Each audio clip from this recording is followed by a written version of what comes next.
Why should you modernize now? Well, modernization has always felt risky. For a long time, leaders have been hesitant to modernize their systems, and that hesitation was justified.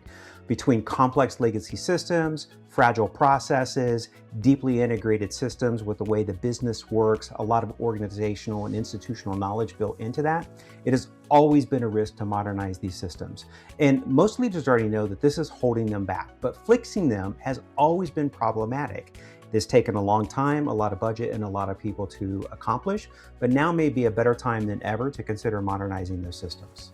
So what often gets missed is the cost of not acting. When organizations fail to modernize, technical debt compounds, teams spend operational time maintaining legacy systems, innovation slows, and you can't take full potential of new innovations like AI. You're not freeing up budget, you're not freeing up people, and in fact, many cases, you're just generating additional misery for the organization, and that drag increases over time.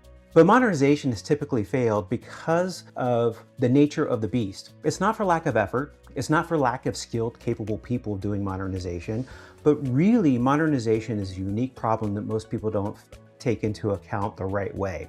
They view it as a very linear, here's where I'm at, I need to figure out what it does, I need to write it in a technology stack, deploy it, and things are ready to go. The challenge is modernization is really an archeological effort.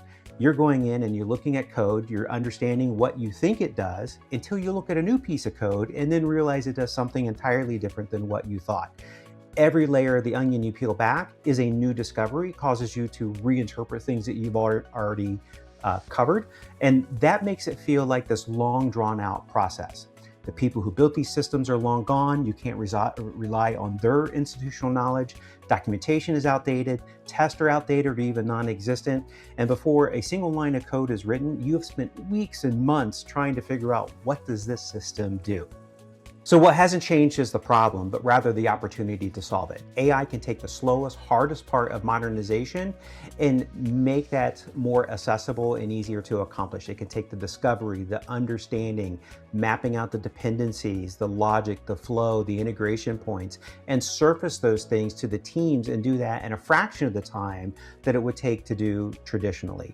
So teams can extract that knowledge and they can understand how the system works before they even start changing any of the code. AI doesn't replace human judgment though. We still need to rely on humans to validate those decisions, understand how it's operating today. More importantly, understanding if you're going to keep that going forward or not. That's a great time to interject new functionality, new ways of doing business. But humans have to be there to ensure that the changes are going to be aligned to how the business needs to operate. And the result isn't just modernized applications, it's a stronger organizational capability to use AI responsibly and to scale those capabilities inside the organization.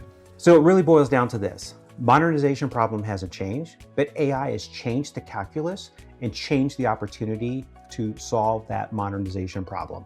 And there's never been a better time to modernize your applications than today.